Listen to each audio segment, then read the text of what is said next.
It's time for the 1430 Connection on 1430 WNAV and 99.9 FM, spotlighting news, newsmakers, and important community issues. Now, with this week's edition of the 1430 Connection, here is WNAV news anchor Donna Kohl. Welcome to the 1430 Connection. I'm Donna Kohl. In the studio with me today is Chris Eberly. He's the director of the Maryland Bird Conservation Partnership. Welcome, Chris. Thank you, Donna. Glad to be here. You all might not know, our listeners, that WNAV was the first, I think still the only media partner of the partnership. We like birds around here. So yes, still the only one, huh? Still the only one. Okay. And you're still looking for partners and organizations and... Yes, okay. Always looking for partners interested to help out. And what is the Maryland Bird Conservation Partnership?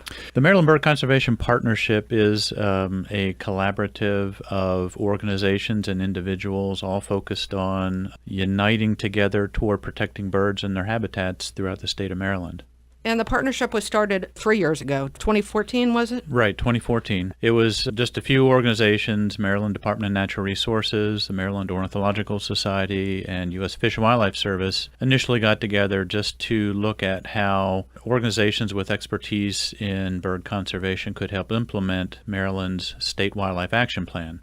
So it was a way for DNR to hopefully get some support and do a little better with implementing the priority actions for birds as identified in that action plan. Do you think you're making a dent in making people, or getting more people involved, or making people understand the birds of most concern? We're getting there. Okay. We are a rather nascent organization. A lot of what we're doing and have been doing over the last year or so is really just getting ourselves organized. We're forming working groups that are focused on various priority habitats, and those groups are now starting to meet, and they will be the entities that really do the on-the-ground work and identify where projects can happen and hopefully engage other partners who can make those projects successful. And you are relatively new to this group. You started...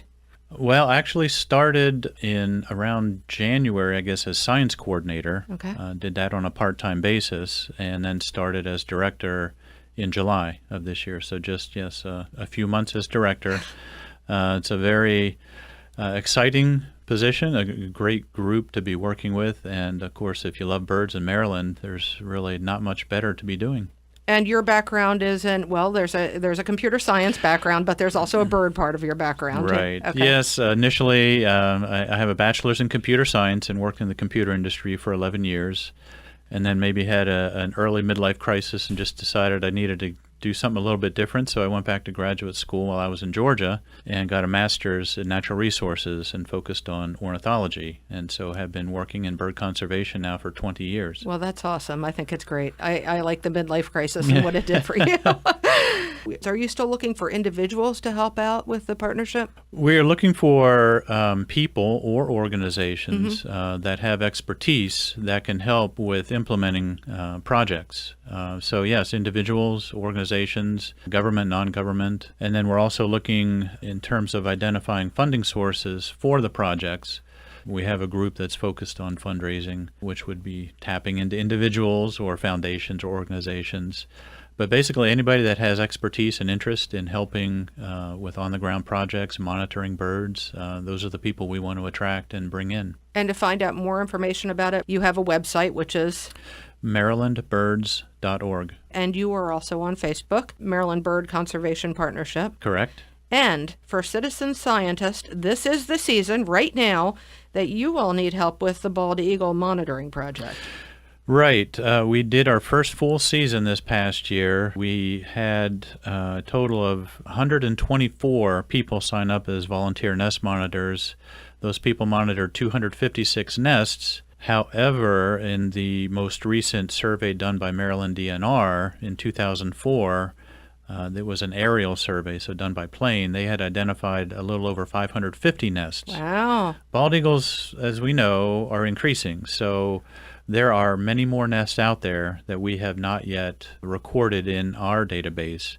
So yes, now is the time when the leaves are coming off the trees that people can go around and find where the nests are, and we would love to have as many people as possible go out there, look for nests, register those nests on our website, and sign up to monitor those nests. And this does not mean somebody needs to be sitting 24/7 for the next 4 months at a bald eagle nest. That's right. So basically, we ask people to go out a minimum of 3 times, once January, February, when there is nest building or nest maintenance occurring, once when the adults are incubating the eggs, and then another time basically to identify how many birds are going to fledge. And you do not publicize where these nests are, for those that are concerned about the bald eagles. Well, we do put them on the website. The location? We have had a lot of discussion about this and talked with a couple of other states, and in general, it appears there really has not been much problem. Now, if there is a nest on a private on private land, we will not post a nest location if the private landowner does not want that. Okay. So if it's on public land, we will go ahead and do that, but we certainly respect private landowners' wishes. Oh, it's good to know on both parts of this, because there was always this philosophy, don't tell anyone where these birds are because we might bother them. Right. But you're seeing that it's not. Yeah, and I talked with Brian Watts at the Center for Conservation Biology in Virginia at College of William and Mary, and they've had their nests posted with exact coordinates for many years, and he said they have never had a problem. That's awesome. And similar, they do not post nests if somebody asks a nest on their private land not be posted. So we're trying to follow that model, and so far we haven't had any issues, but we will certainly be aware if there are any issues and try to adjust accordingly. Perfect. All right, we're going to take a short break. When we come back, more about my favorite bird, bald eagle. This is Donna Kohl on the 1430 Connection. We will be right back.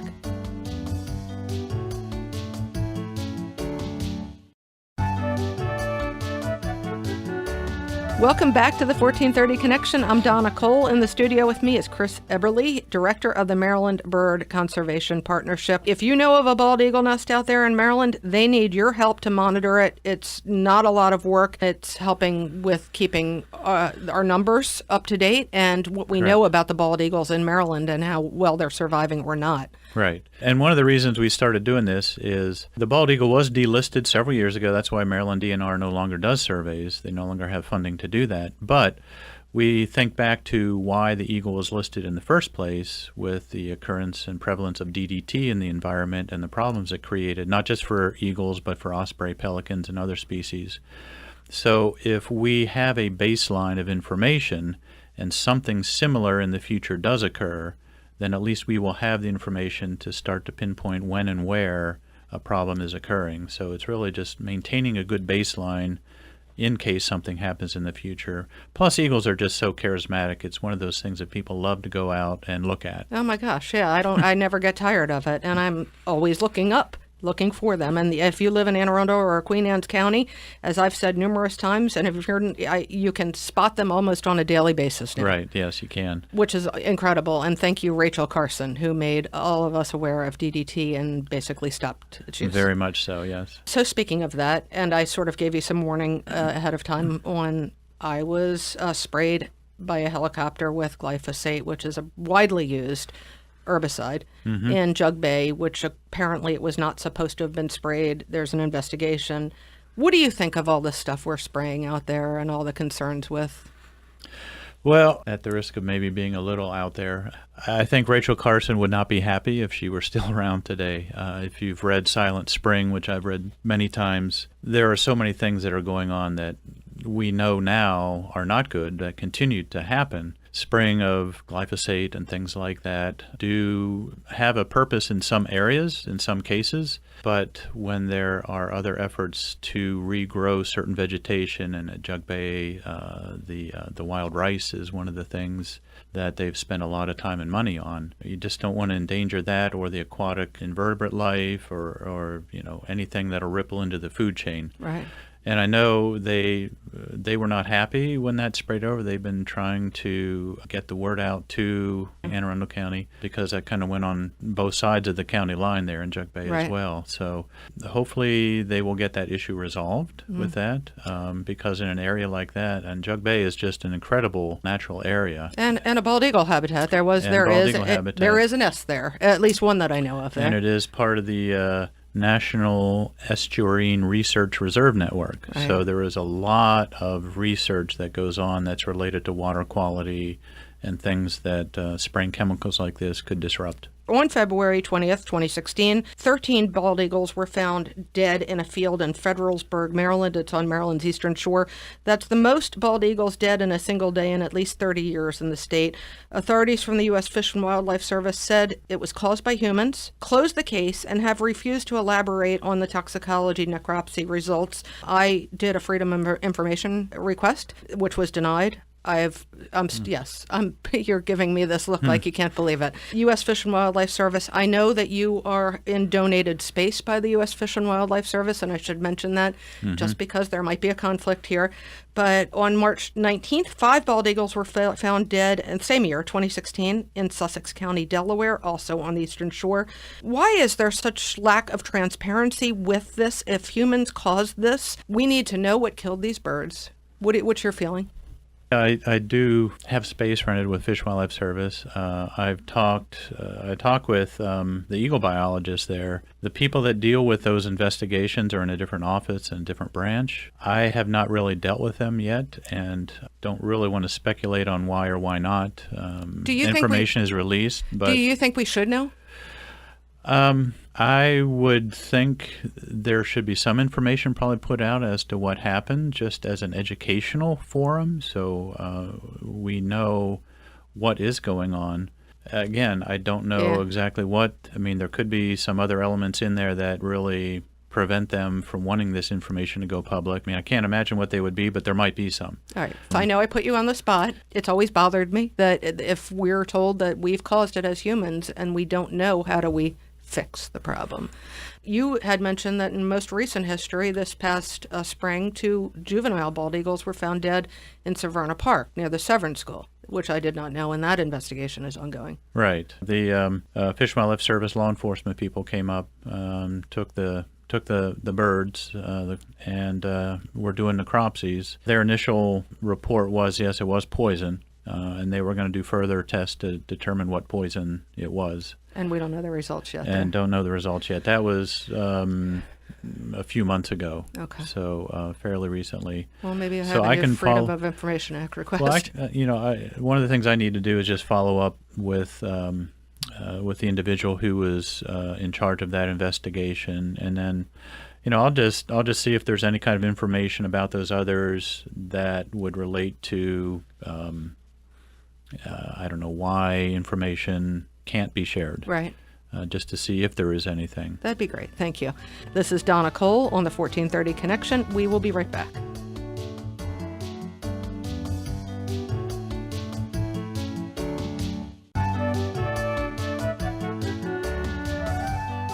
Welcome back to the 1430 Connection. I'm Donna Kohl. In the studio with me today is Chris Eberly. He's the director of the Maryland Bird Conservation Partnership.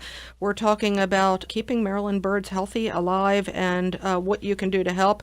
We were just talking about poisoning in bald eagles. Another part of that, and one that is concern to many that are advocating for the health of not just bald eagles, but all birds of prey, is lead and lead poisoning.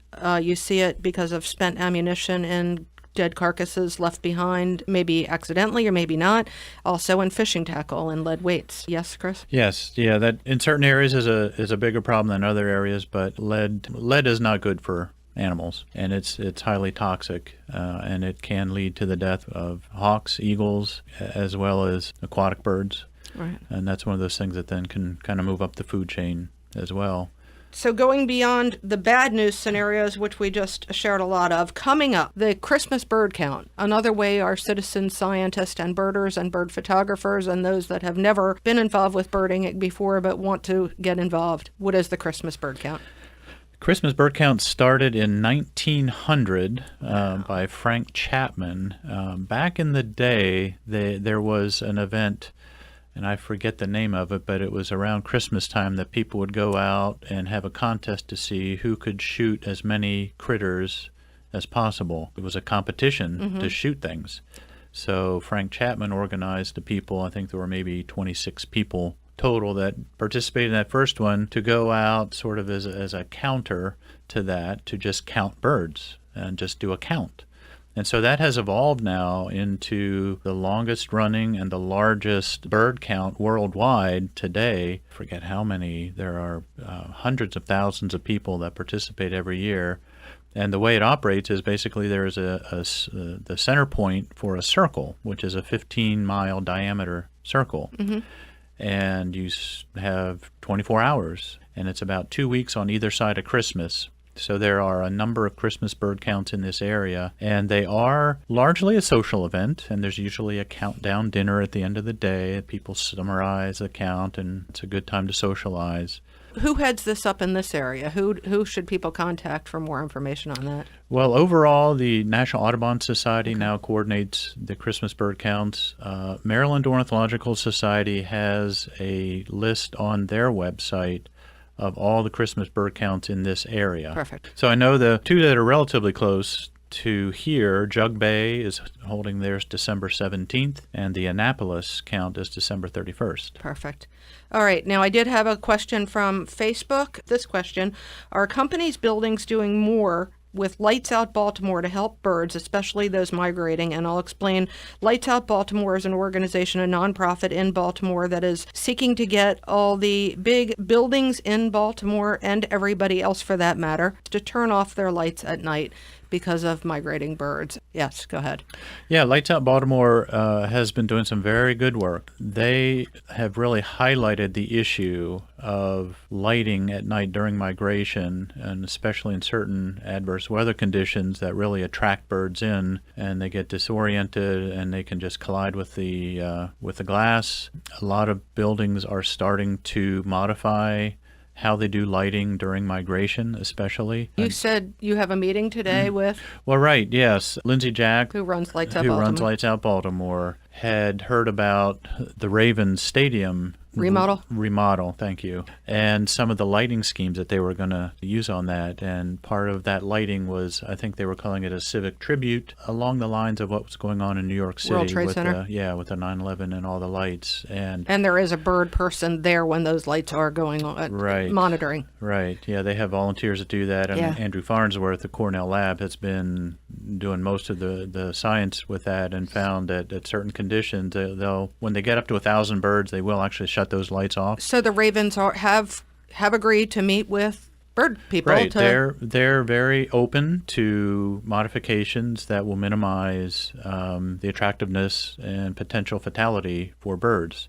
So I think there was a meeting in June, and this is a follow-up meeting just to talk with the architects and the people designing the remodeling project. So, we don't know where it's going to go yet, but, that's the good news is encouraging. that they're meeting with Lights Out Baltimore, and I'm a part of that, and Dave Curson from Audubon, Maryland, D.C. is a part of these talks. So they are engaging in the dialogue, which that is the huge first step. That is a huge first step. So bravo, really, Ravens, Yeah, I'm really, really glad the Ravens are reaching out like this and talking about it with us. All right, one more time on your website. MarylandBirds.org. And you do need help right now with the bald eagle monitoring program. Also, any groups, nonprofits, or individuals that can lend a hand with the group. Right. Yeah, we'd love to have any help. Anybody that's interested, we can probably find some way to get you involved, even if you don't know how you might be able to get involved.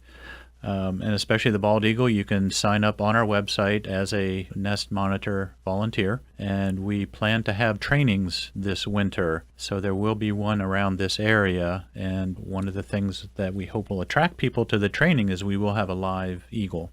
From a rehab I'm totally center. in. Okay, that just sold me. I do know. I just haven't gotten permission from the property owner yet, but I'm going to work on it. I promise. Good. Chris, thank you very much for joining me today. Donna, thank you so much for your support of the partnership, and thanks for having me here today. This is Donna Kohl on the 1430 Connection. We will see you next week.